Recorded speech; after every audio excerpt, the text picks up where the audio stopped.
Last Friday, the McGinty government informed the North by a conference call that the ONTC would be divested in parcel law. And on that, I got to speak to it.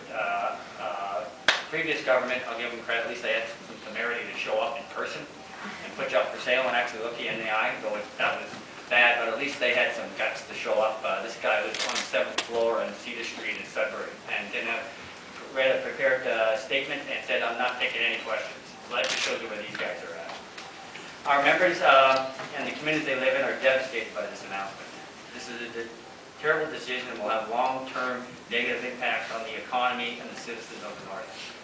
I'd like to explain what we do, though. That great video, I didn't expect the mayor to put up that video that they did, but try to give you a feel for what we do. The Ontario Northland was established, as the mayor said, 110 years ago. It was Ontario's first Crown agency. Today it employs roughly about 1,000 employees. If this divestiture is allowed to proceed, we can only have to look to British Columbia to see what happened. The previous Campbell government put up BC Rail for sale. It was bought by CN. Those communities have less service. They have no service or diminished service, and about at least half of the employees no longer work there. So it was anybody trying to paint this as a win for the North, screaming in Technicolor, as I said earlier.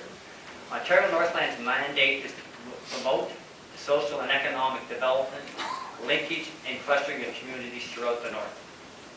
Ontario Northland is a diversified company and it's providing services throughout the North. From Ontario, which provides open telecommunication networks that provides and promotes bandwidth and communication services, to other communication companies that help foster competition and growth. Who else would have run the fiber optics to the James Bay coast? Nobody else would have done that. Ontario Northland did that. Our rail passenger and motor coach services moved over 320,000 people last year from Toronto to the James Bay coast. The government's trying to say that's stagnant. Well, that's a damn lie. Actually, ridership is up.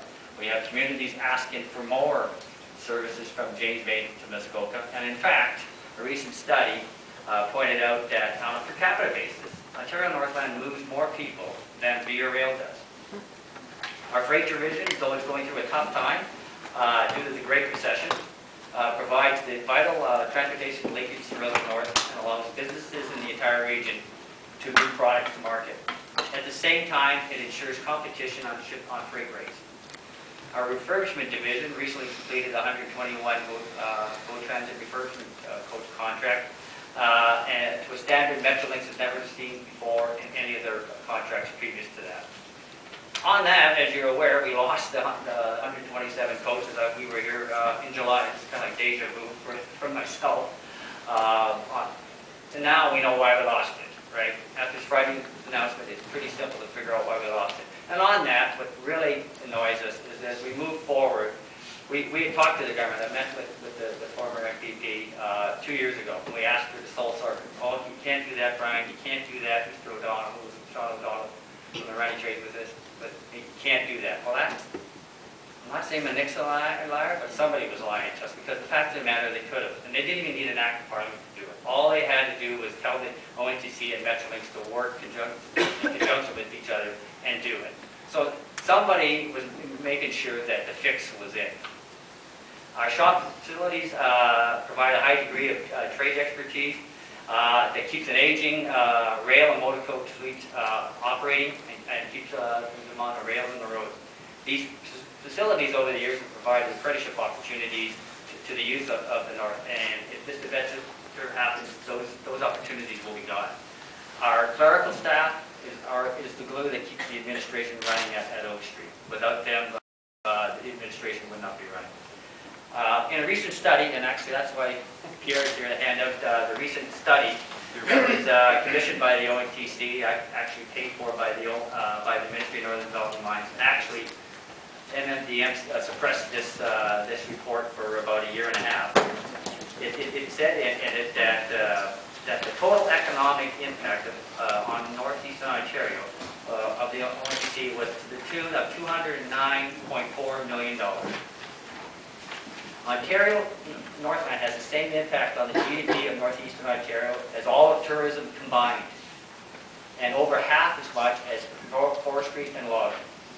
For every dollar the Government of Ontario invests in Ontario Northland, the business multiplier is $2.61. That's one hell of an investment. What gets us is they don't say it's an investment up here, they say it's subsidy. They never say that, as Mac Bay said, when they're handing out $8 billion to Metrolinx.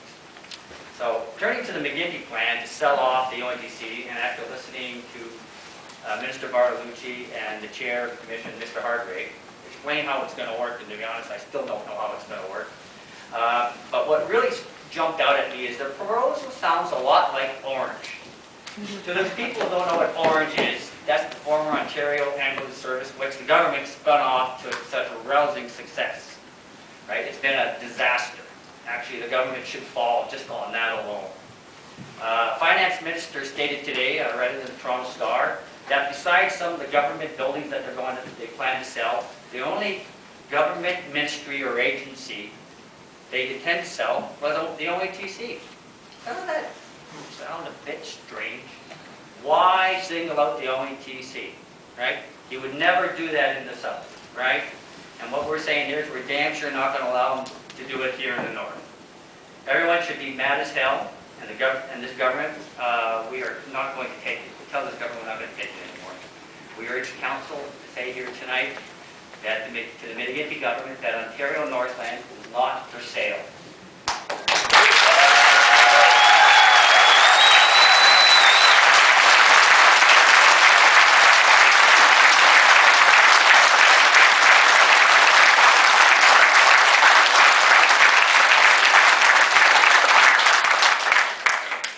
The government take the handcuffs off and allow Northerners the opportunity to have the ONTC as a standalone Crown agency that has a Northern community stakeholders on its board with some sprinkling of expertise in transportation and communications. Allow the ONTC to make its own decisions without bureaucratic interference. At the same time, this government must provide stable funding to reinvest in the infrastructure of the ONTC, no different than it does in the South to Metrolinx, GO Transit, TTC, and the like. So please tell the Premier, get your hands off the ONTC. Thank you.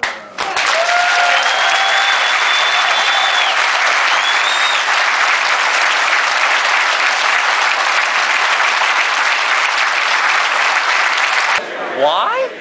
Because the bureaucrats of MMDM have for years wanted to get rid of this institution. Why? I have no idea, right? I just don't understand why. And it's in Northern Ontario. That's ultimately what this is all about. I mean, they would never do this in Southern Ontario. So that's as simple as that. They figure there's not going to be a big enough outcry up here? Yeah, well, ultimately, politically, you know, if I was a cynic, which I'm not really, is that, geez, there's 3 ridings, one's held by a Conservative and 2 by a New Democrat. No bad loss for the Liberal Party. What's the next step now? Like, you know, well, this is to move this on, to continue this on, try to get support throughout the North. We're gonna go talk to different communities throughout the North, get them on side, and continue the pressure. I mean, the great thing is we're in a minority government situation here. That's it. So, and the minority part, the opposition has to tell Mr. McGinty that the ONR isn't for sale. If you want to pass your budget, that's one of the things that's got to change here. That's got to stop. Let me ask you this. Their argument is, oh, the ONR or ONTC, sorry, is a money loser. We have to cut costs. Yeah, they're going to say that, but again, when you look at, nobody asks whether the highways make money, right? They spent $750 million last year on the highways. They put money into Metrolinx. They put money into TTC. Yeah, those are money losers too, but nobody says, geez, they're money losers, right? It's a service that's needed for those communities and for the North through the highways, and we're saying we're the same thing. We just want to be treated the same as anybody else. So in your mind, this is not about money, or revenue, this is about politics. Yes. Well, if we are a money loser, it's only by design. We could be a money maker if we had the handcuffs off and we had a little bit of freedom to do what needs to be done, and to maybe run like a business, to better serve the people of the North. It's very hard when the government places restrictions on you and then tells you to do a good job, doesn't give you the tools or the freedom to do the job. I think one of the important things too is the fact that we're a transportation communications company and we're with the ministry that has nothing, no knowledge or no idea on transportation and communication. And yet that ministry has the ear of the government apparently. Well, apparently Mr. Bartolucci as minister has been minister several times now for Northern Development and Mines, and he's a career politician. He's been around a long time. He's very well respected, but I really don't know what to add other than that. He's been around forever, but when it comes to transportation, his ministry really shouldn't be governing a transportation company. We should be with the Ministry of Transportation. Isn't that what the Conservatives proposed during the last election? Yes, yeah, Mr. Hudak talked about that for sure, that he was definitely going to align us with the MTO, and I think the result of that is Vic Fideli. He thought that was a great idea. He was elected in this riding, and let's see where we are here at the end of the day. What are you hearing from your members after the fallout of Friday, and what are your next first steps? Well, I'm hearing a lot. My members are all over the map. I have very new drivers because we have been expanding, and contrary to reports, our ridership numbers are up. So we have a lot of new drivers. We got new buses. We opened a new terminal in Sudbury. Business is really, really good for the bus department. Finally, after so many years, we seem to be pulling ahead a little bit, and to get cut off at the knees like this is quite devastating. Most of my drivers are still in a state of shock. I'm going to be having meetings in the next couple of days here and gauge their reaction a little better after those meetings and see where they want to go, what they want to do. I can't help but think that the Greyhound service has been drastically cut to the west from going through northeastern Ontario. Are we going to see that, you know, if your section is divested? Greyhound was purchased by an offshore company a couple of years ago, and ever since that purchase, it seems that company has been winding down almost. They've cut a lot. I actually worked for Greyhound in the early 90s.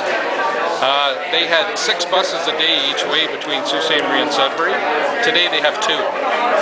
So they've been cutting, and they're not going to, if they take over our lines, there's certainly going to be more and more cuts, and service is going to be wound down and wound down and wound down.